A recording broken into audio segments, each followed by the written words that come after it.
Praise the Lord. நாள் 35 தியான பகுதி யாத்ராகமம் 19ஆம் அதிகாரம் மற்றும் 20ஆம் அதிகாரம். 19ஆம் அதிகாரத்தை வாசிப்போமானால் அதில் இஸ்ரவேல் ஜனங்கள் ரெவிதீமிலிருந்து பிரயாணப்பட்டு சீனாய் வனாந்தரத்தில் வந்து சேர்ந்தார்கள். அப்பொழுது மோசே கர்த்தரிடத்திற்கு ஏறி போனார். கர்த்தர் மோசேயை கூப்பிட்டு, நீ இஸ்ரவேல் புத்திரருக்கு சொல்ல வேண்டியது என்னவென்றால், நான் எகிப்திற்கு செய்ததையும் நான் உங்களை கழுகுடைய செட்டைகளின் மேல் சுமந்து உங்களை என் அண்டையில் சேர்த்துக் கொண்டதையும் நீங்கள் கண்டிருக்கிறீர்கள். இப்பொழுதும் நீங்கள் என் வாக்கை உள்ளபடி கேட்டு என் உடன்படிக்கையை கை கொள்ளுவீர்களானால் சகல ஜனங்களிலும் நீங்களே எனக்கு சொந்த ஜனமாய் இருப்பீர்கள் என்பதாக சொல்லுகிறார். அப்படி என்றால் எல்லாரும் தேவனுடைய ஜனங்கள் அல்ல.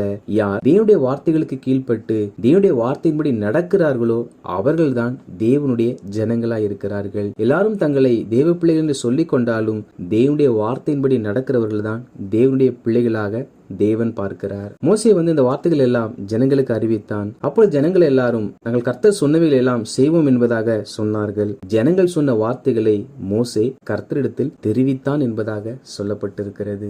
அதாவது தேவன் சொன்னதை ஜனங்களிடத்தில் மோசே சொன்னார். அதே சமயத்தில் ஜனங்கள் சொன்னதையும் அவர் தேவனிடத்தில் போய் சொன்னார். தேவனுக்கு தான் எல்லாம் தெரியுமே, ஏன் அவர் தேவனுக்கு அறிவிக்க வேண்டும் என்றால் ஜெபத்தில் இது ஒரு வகையாகும். அதாவது நம்முடைய வாழ்க்கையில் நடக்கிற எல்லா காரியங்களையும் நம்மிடத்தில் ஜனங்கள் சொல்லுகிறவைகளையும் நாம் தேவ சமூகத்தில் போய் தேவனுக்கு அதை தெரியப்படுத்த வேண்டும். இதுவே தேவனோடு நாம் வைத்திருக்கிற ஐக்கியம் எனப்படும். மோசே சொன்ன பிற்பாடு கர்த்தர் மோசையை நோக்கி, ஜனங்களிடத்தில் போய் இன்றைக்கும் நாளைக்கும் அவர்களை பரிசுத்தப்படுத்து, 3ஆம் நாளிலே சகல ஜனங்களுக்கும் பிரத்யட்சமாக நான் சீனாய் மலையின் மேல் இறங்குவேன் என்பதாக சொல்லுகிறார். அதாவது தேவன், நீங்கள் உங்கள் விருப்பப்படி இருங்கள், நான் இறங்குவேன் என்று சொல்லாமல் உங்களை பரிசுத்தப்படுத்துங்கள், அப்பொழுது நான் இறங்குவேன் என்பதாக சொல்லுகிறார். காரணம் என்னவென்றால் அவர் பரிசுத்தம் உள்ளவர். அவர் நம்மோடு வாசம் பண்ண, அவர் நம்மை ஆளுகை செய்ய, அவர் நம்மோடு நிரந்தரமாய் தங்கியிருக்க வேண்டும் என்றால் அதற்கு நமக்கு பரிசுத்த ஜீவியம் மிக அவசியமானது. பரிசுத்தம் இல்லாத இடத்தில் தேவன் ஒரு நாளும் வாசம் பண்ண மாட்டார். மோசே இந்த காரியம் எல்லாவற்றையும் ஜனங்களுக்கு சொல்லி அவர்களை பரிசுத்தப்படுத்தினார். 3ஆவது நாளிலே சீனாய் மலை அதிரத்தக்கதாக நிலநடுக்கங்களும் இடியும் மின்னல்களும் கார்மிகங்களும் அக்கினியும் புகை சூளையும் எழும்பிற்று, மழை மிகவும் அதிர்ந்ததாம். அப்பொழுது மோசே கர்த்தரிடத்தில் பேசினார். தேவன் மோசேக்கு மறுமொழி கொடுத்தார் என்பதாக சொல்லப்பட்டிருக்கிறது. அதாவது மோசே தேவனிடத்தில் பேசினார், தேவனும் மோசேயிடத்தில் பேசினார். இந்த நாட்களில் தேவன் பேசுவார் என்ற நம்பிக்கை கர்த்தருடைய ஜனங்கள் நடுவில் இல்லாதிருக்கிறது. நாம் பேசினால் தேவன் நம்மோடு பேசுவார் என்று விசுவாசித்து அவரை நோக்கி பேசுகிற ஒவ்வொரு நபரிடத்திலும் அவர் மறுமொழி கொடுப்பார். இதற்கு பிற்பாடு மோசே சீனாய் மலையிலிருந்து இறங்கின போது கர்த்தர் மோசே மலையின் கொடுமுடியில் வரும்படி அழைத்தார். மோசே மறுபடியும் ஏறி போனார். மோசே ஜெபித்து இறங்கி வருகிறார். கர்த்தர் மறுபடியும் அழைக்கிறார். மோசே மறுபடியும் சென்று தேவனோடு பேசுகிறார். உண்மையா ஜெபிக்க வாஞ்சி உள்ளவர்கள், தேவ சமூகத்தை அதிகமாய் வாஞ்சிக்கிறவர்களாக குறித்த நேரத்தில் தான் நான் ஜெபிப்பேன், அதில் இவ்வளவு நேரம் தான் ஜெபிப்பேன் என்ற நேரம் வைத்து ஜெபிக்காமல் தேவ சமூகத்தில் அவர் நம்மோடு பேசி நம்முடைய வாழ்க்கையை தெளிவுபடுத்துகிறவரை ஜெபிக்கிறவர்களாக காணப்பட வேண்டும். அவர்கள் தான் தேவனோடு பேச விரும்புகிற தேவ ஜனங்கள். நாம் தேவனுக்கு என்று காலை 1 மணி நேரம், இரவு 1 மணி நேரம், இவ்வளவு நேரம் தான் நான் கொடுப்போம் என்று சொல்லாதபடிக்கு தேவ சமூகத்தில் அமருவோம் என்றால் கர்த்தர் எவ்வளவு நேரம் நடத்துகிறாரோ அவ்வளவு நேரம் அவர் சமூகத்தில் காத்திருக்க வேண்டும். மோசே ஜெபித்து விட்டு வந்து விட்டார். ஆனால் கர்த்தர் மறுபடியும் அழைக்கிறார். அந்த அசைவாடுதலுக்கு, அந்த வெளிப்பாடுகளுக்கு, அந்த வழிநடத்தல்களுக்கு நாம் விட்டு கொடுத்து தேவ பிரசனம் நம்மை விட்டு கடந்து போகும் வரைக்கும் நாம் ஜெபிக்கிறவர்களாக காணப்பட வேண்டும். இதற்கு பிற்பாடு கர்த்தர் மோசேயை நோக்கி ஆசாரியர்களையும் அழைத்து வரும்படி சொல்லுகிறார். மோசே மலையிலிருந்து கீழே இறங்கி வருகிறார். 20ஆம் அதிகாரத்தை வாசிப்போமானால் அதில் இஸ்ரவேல் ஜனங்களுக்கு தேவன் கொடுத்த 10 பிரதான கட்டளைகளை குறித்து எழுதப்பட்டிருக்கிறது. முதல் கட்டளை என்னவென்றால், என்னையின்றி உனக்கு வேறு தேவர்கள் உண்டாயிருக்க வேண்டாம் என்பதாகும். அதாவது ஆண்டவராகிய தேவன் ஒருவரே சிருஷ்டிகர். அவரே இஸ்ரவேல் ஜனங்களை எகிப்திலிருந்து விடுதலையாக்கி கொண்டு வந்தார். எனவே அவரை தவிர வேறு தேவர்கள் யாரையும் தேவர்களாக பார்க்க வேண்டாம் என்பதாக சொன்னார். நாமும் கூட நம்மை உருவாக்கின, நம்மை பாவத்திலிருந்து ரட்சித்த,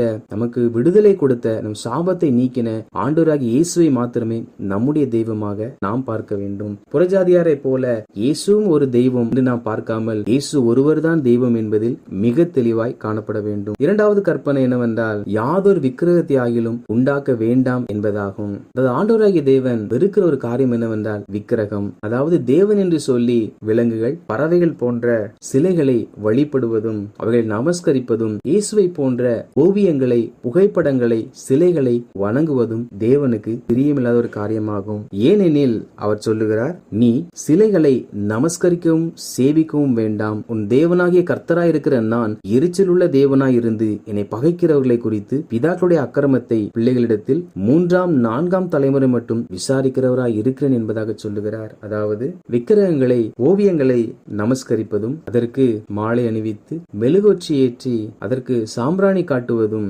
வேண்டாம் என்று கர்த்தர் சொல்லுகிறார். காரணம், இவைகள் எல்லாம் ஆண்டவராகிய தேவனை எரிச்சல் படுத்துகிற ஒரு காரியமாம். மேலும் இப்படி விக்கிரக ஆராதனை செய்கிறவர்கள் கர்த்தரை பகைக்கிறவர்களாய் இருக்கிறார்கள் என்று இதில் கர்த்தர் சொல்லி இருக்கிறார். எனவே அப்படி விக்கிரக ஆராதனை செய்கிறவர்களை 3ஆம் 4ஆம் தலைமுறை மட்டும் தேவன் நியாயம் விசாரிக்கிறவராய் இருக்கிறாராம். விக்கிரக ஆராதனை செய்கிறவர்கள் மாத்திரமல்ல, அவர்களுடைய 3 அல்லது 4 தலைமுறை மட்டும் தேவனுடைய கோபம் அந்த குடும்பத்தின் மேல் இருக்கும் என்பதாக சொல்லுகிறார். எனவே நாம் விக்கிரக ஆராதனைக்கு முற்றிலும் விலகினவர்களாய் காணப்பட வேண்டும். நம் இல்லத்திலும் எந்த ஒரு ஓவியங்களும் எந்த ஒரு சிலைகளையும் வைத்து நாம் வழிபடுகிறவர்களாய் காணப்படக்கூடாது. காரணம் என்னவென்றால், நாம் ஆராதிக்கும் தேவன் வானாதி வானங்களும் கொள்ளாதவர். அவரை ஒரு புகைப்படத்திலோ அல்லது ஒரு சிலையிலோ நாம் அடக்கி வைத்துக் கொள்ள முடியாது. 3வது கற்பனை என்னவென்றால், உன் தேவனாகிய கர்த்தருடைய நாமத்தை வீணிலே வழங்காதிருப்பாயாக. அதாவது தேவனுடைய நாமத்தை நாம் வீணாக இந்த பூமியில் வழங்கக்கூடாதாம். பொழுதுபோக்குக்காக, பரியாசத்திற்காக செய்கிற தவறுக்கெல்லாம் தேவனுடைய நாமத்தை நாம் சொல்லக்கூடாதாம். காரணம் என்னவென்றால், கர்த்தர் தம்முடைய நாமத்தை வீணிலே வழங்குகிறவர்களை தண்டியாமல் விடார். அதாவது தங்கள் செய்த தவறுக்கு, தங்கள் பரியாசத்திற்கெல்லாம் தேவனுடைய நாமத்தை ஒருவன் பயன்படுத்துவானால் அவனை கர்த்தர் தண்டிக்காமல் விட மாட்டாராம். எனவே நாம் பரியாசத்திற்கும் வீண் பேச்சிற்கும் தேவனுடைய நாமத்தை ஒரு நாளும் பயன்படுத்தக்கூடாது. 4வது கற்பனை என்னவென்றால், ஓய்வு நாளை பரிசுத்தமாய் ஆசரிக்க நினைப்பாயாக.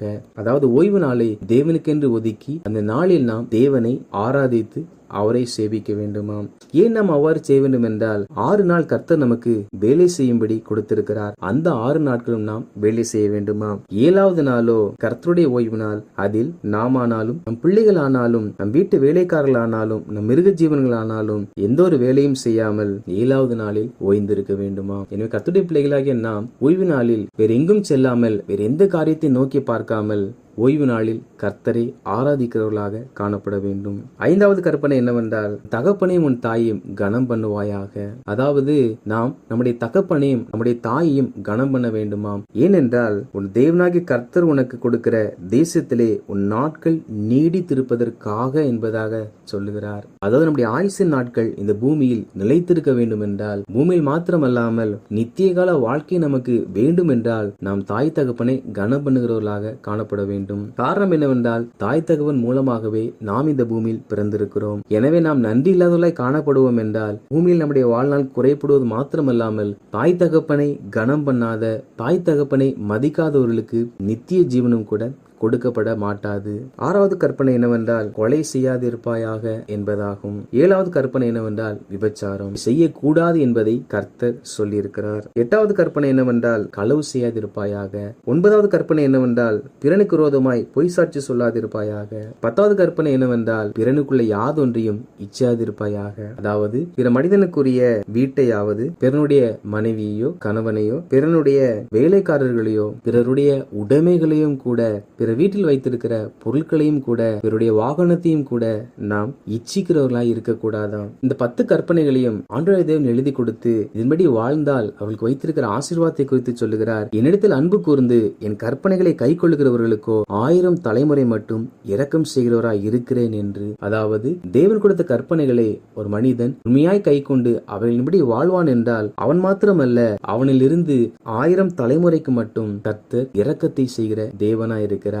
எனவே கர்த்தருடைய ஜனங்களாகிய நாமும் கூட கர்த்தருடைய கற்பனைகளை அவரிடத்தில் அன்பு கூர்ந்து கை கொள்ள வேண்டும். அப்பொழுது கர்த்தர் மோசேயிடத்தில், நான் என் நாமத்தை பிரஸ்தாபப்படுத்தும் எந்த ஸ்தானத்திலும் உன்னிடத்தில் வந்து உன்னை ஆசீர்வதிப்பேன் என்பதாக சொல்ல சொன்னார். அதாவது ஆண்டவராகிய தேவனுடைய நாமத்தை மகிமைப்படுத்துகிற, ஆண்டவராகிய தேவனுடைய நாமத்தை புகழ்கிற, ஆண்டவராகிய தேவனுடைய நாமத்தை அறிக்கை செய்கிற எந்த இடமா இருந்தாலும் அந்த இடத்தில் அவர் இறங்கி வருவாராம். இறங்கி வந்து ஆசீர்வதிப்பேன் என்பதாக வாக்குத்தத்தமாய் கொடுத்திருக்கிறார். வாசித்த இந்த அதிகாரங்களின்படி கர்த்தருடைய ஜனங்களாகிய நாம் தேவனுடைய கட்டளைகளுக்கெல்லாம் கீழ்ப்படுகிற தேவ ஜனங்களாய் வாழ்ந்து நம்மை சூழ இருக்கிறவர்கள் நமக்கு அறிவிக்கிற எல்லாவற்றையும், நம்முடைய வாழ்க்கையில் நடைபெறுகிற எல்லாவற்றையும் தேவனுக்கு தெரியப்படுத்தி தேவன் நம்மோடு கிட்டி சேர நாம் ஒவ்வொரு நாளும் இன்னும் பரிசுத்தத்தில் வளர்ந்து நாம் அனுதினமும் பேசுவதை போல தேவன் நம்மோடு பேச வேண்டும் என்று விசுவாசித்து வாஞ்சித்து இவ்வளவு நேரம் தான் ஜெபிப்பேன் என்று சொல்லாமல் தேவ பிரசன்னம் நம்மை விட்டு கடந்து வரும் வரை நாம் ஜெபித்து தேவன் கொடுத்த கற்பனைகளுக்கு கட்டளைகளுக்கு கீழ்ப்படிந்து தேவனுடைய நாமத்தை எல்லா எல்லா இடங்களிலும் பிரஸ்தாபப்படுத்துவோம். அப்பொழுது ஆண்டவராகிய தேவன் அவர் தாமே இறங்கி வந்து நம்மை ஆசீர்வதிப்பார். நம்மை மாத்திரமல்ல, நம்முடைய தலைமுறைகளுக்கும் கிருபையும் ஆசீர்வாதத்தையும் கட்டளையிடுவார். ஆமேன்.